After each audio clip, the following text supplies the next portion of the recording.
Cultination, bonjour. Nous nous retrouvons pour une nouvelle vidéo dans laquelle vous allez découvrir des informations qui vont non seulement être révélatrices, mais qui vont être un plus dans votre quête du savoir. Eh oui, si vous avez cliqué sur cette vidéo, c'est certainement parce que vous avez envie de nouveautés. C'est parce que vous essayez de trouver des réponses à vos questionnements sur les extraterrestres, mais sans grande satisfaction. Cette vidéo ne manquera pas de vous renseigner par rapport à notre sujet, car avec Cultination, nous ne faisons que relayer l'information et les sources utilisées se trouvent dans la description. Vous pourrez à la fin de cette vidéo consulter les liens dans la description pour vérifier la source de nos informations et approfondir un peu plus sur le sujet. Tenez-vous prêts, tout se passe ici avec Cultination.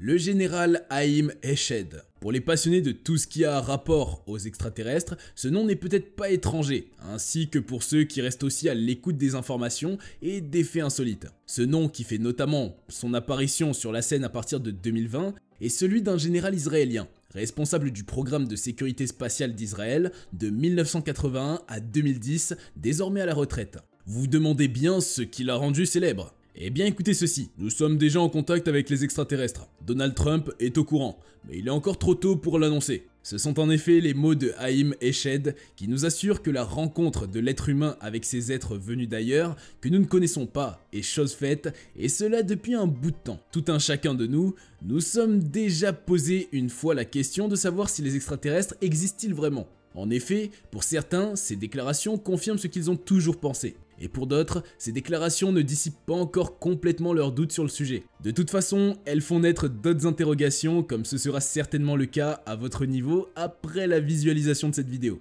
Avant de continuer sur ces révélations, nous allons d'abord essayer de connaître l'homme qui nous rassemble. Haïm Eshed. Qui est-ce? Haïm Eshed est un général israélien à la retraite, un ancien chef de la sécurité spatiale d'Israël qui a été en service de 1981 à 2010. Haïm Eshed, alternativement romanisé en Chaim Eshed, est né en 1933. Il est un professeur d'aéronautique et d'astronautique dans diverses institutions de recherche en technologie spatiale. C'est aussi un général de brigade à la retraite des services de renseignement militaire israélien. Il a occupé le poste de directeur des programmes spatiaux du ministère israélien de la Défense pendant près de 30 ans. Il est l'ancien président du comité spatial du Conseil national pour la recherche et le développement du ministère des Sciences, de la Technologie et de l'Espace et est membre du comité directeur de l'agence spatiale israélienne.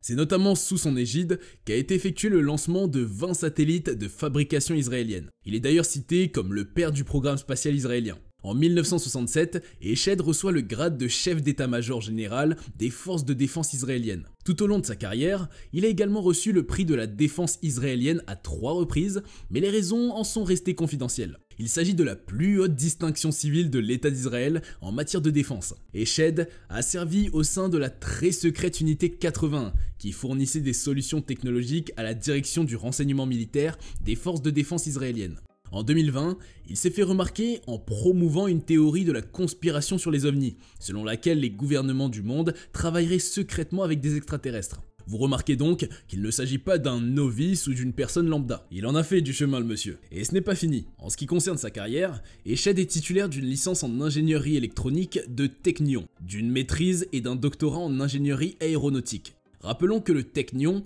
est un institut de recherche et une université publique à Haïfa, en Israël, spécialisé dans les domaines de la science et de la technologie. En 1979, alors qu'il était colonel au sein de la direction des renseignements militaires israéliens, il a proposé la mise en place d'une capacité satellitaire indépendante afin de recueillir des renseignements dans le Sinaï après le retrait des forces égyptiennes. Il était directeur de l'espace lors du lancement en 2007 du satellite espion Ophek 7 qui, selon lui, aiderait à résoudre la question iranienne. Lorsqu'il a pris sa retraite en 2011, les médias israéliens l'ont décrit comme le père du programme de capacité spatiale d'Israël. Ces diverses révélations.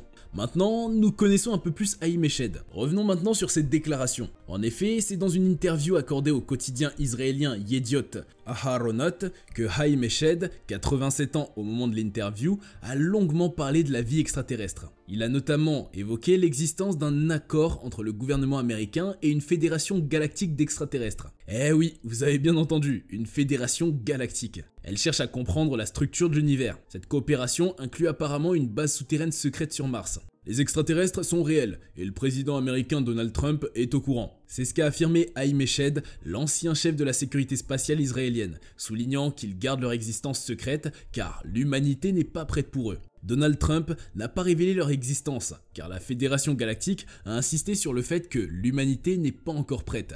Aurait insisté Monsieur Eshed. Les extraterrestres ont insisté sur le fait que les humains doivent évoluer et atteindre un stade où nous, les humains, comprendrons ce que sont l'espace et les vaisseaux spatiaux. Les objets volants non identifiés ont demandé à ne pas publier qu'ils sont ici. L'humanité n'est pas encore prête, ajoutait-il. En ce qui concerne le timing de ces révélations, il répond à travers son livre The Universe Beyond the Horizon. Si j'avais dit ce que je dis aujourd'hui il y a 5 ans, j'aurais été hospitalisé. À ces déclarations, le gouvernement américain ou Donald Trump n'a pas voulu répondre. Mais sur les réseaux sociaux, c'était un tollé général. Les internautes n'ont pas été suppliés. Les médias sociaux ont été inondés.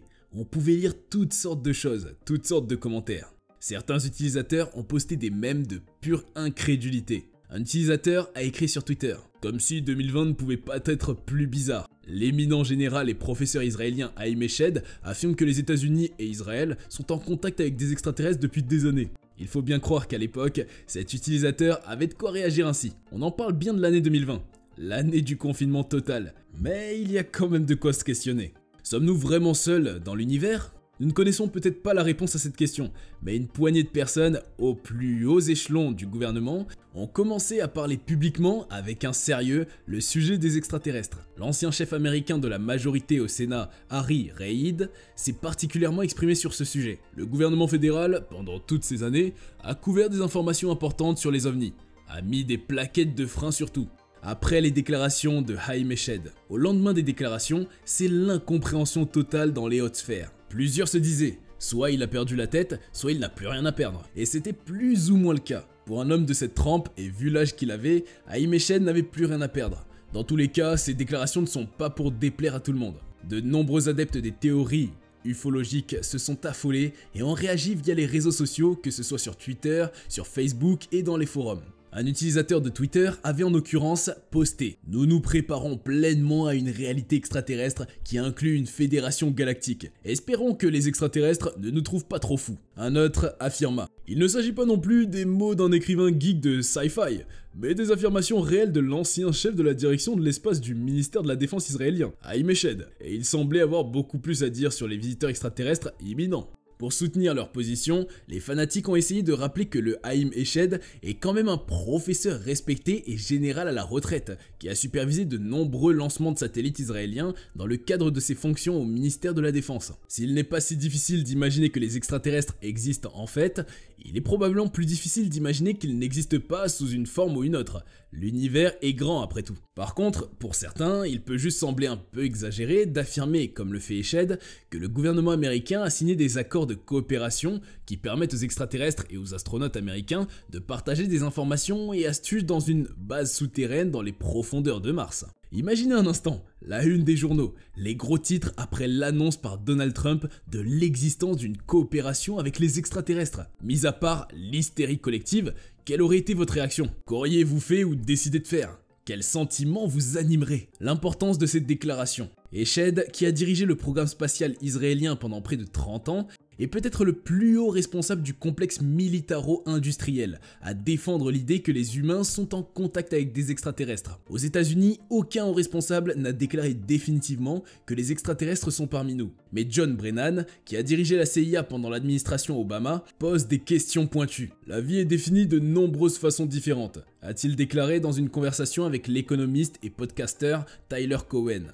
Je reprends ses propos. Je pense qu'il est un peu présomptueux et arrogant pour nous de croire qu'il n'y a aucune autre forme de vie nulle part dans l'univers entier. Certains des phénomènes que nous allons voir continuent d'être inexpliqués et pourraient, en fait, être un certain type de phénomène qui est le résultat de quelque chose que nous ne comprenons pas encore et qui pourrait impliquer un certain type d'activité que certains pourraient dire constituer une forme de vie différente. En d'autres termes, certains de ces ovnis pourraient être des extraterrestres. Les affirmations de Brennan sont bien plus modestes que celles d'Eshed, mais il semble, pour le moins, ouvert à l'idée que des civilisations extraterrestres pourraient être derrière certains des phénomènes les plus étranges de nos cieux. J'ai vu certaines de ces vidéos de pilotes de la marine, et je dois vous dire qu'elles sont assez surprenantes quand on les regarde, a déclaré M. Brennan. mais il maintient qu'il ne sait rien de sûr. La NASA, elle, ne veut rien entendre. Dans une déclaration donnée à NBC News, en réponse aux affirmations explosives des Shed, un porte-parole de l'agence spatiale a déclaré « Bien que nous n'ayons pas encore trouvé de signes de vie extraterrestre,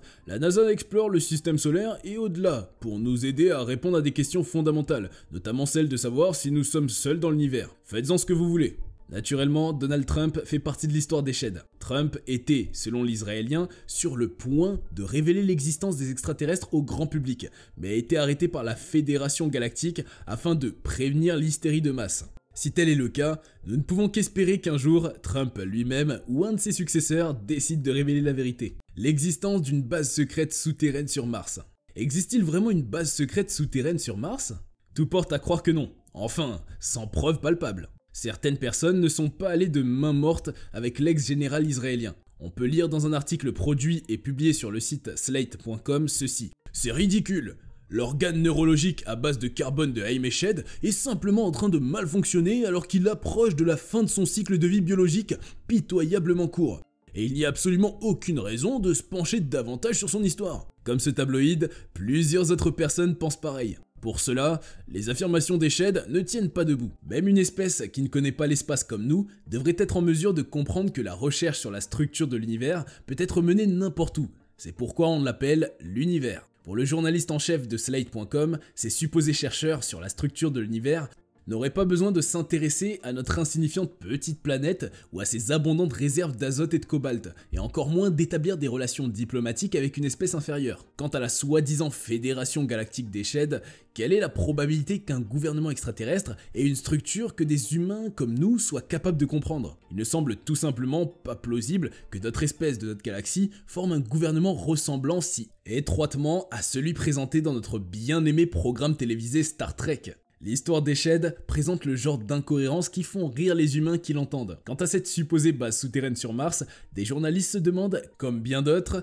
où peut-elle se trouver? Ils, les journalistes, s'appuient sur quelques notions en astronomie et pensent que certains caractéristiques ou fondamentaux manquent à la thèse du Dr Eshed et de sa pseudo-fédération intergalactique. D'abord, ils affirment que sur la plus probable planète Mars, les basses terres du Nord ont trop de perchlorate, de calcium, les hautes terres du Sud en ont trop peu et creuser Olympus Mons, le volcan bouclier de Mars, nécessiterait au moins une technologie antimatière de classe 4, ce qui serait bien trop cher pour justifier une station de recherche. Si, hypothétiquement, un nombre croissant d'humains se rendait chaque année sur Mars pour aider à la recherche extraterrestre sur la structure de l'univers, et si, également hypothétiquement, aucun d'entre eux ne revenait jamais, rien ne nous empêcherait, nous les humains, de mener une enquête approfondie sur la question. Nous accordons trop de valeur à la vie humaine pour faire autrement. Mais déjà, et je ne saurais trop insister sur ce point, cette histoire de personnes expédiées sur Mars et ne revenant jamais ne se produira pas, affirme un spécialiste. Même s'il devrait être évident pour tous les humains que les affirmations ridicules des Shed ne méritent pas d'être approfondies,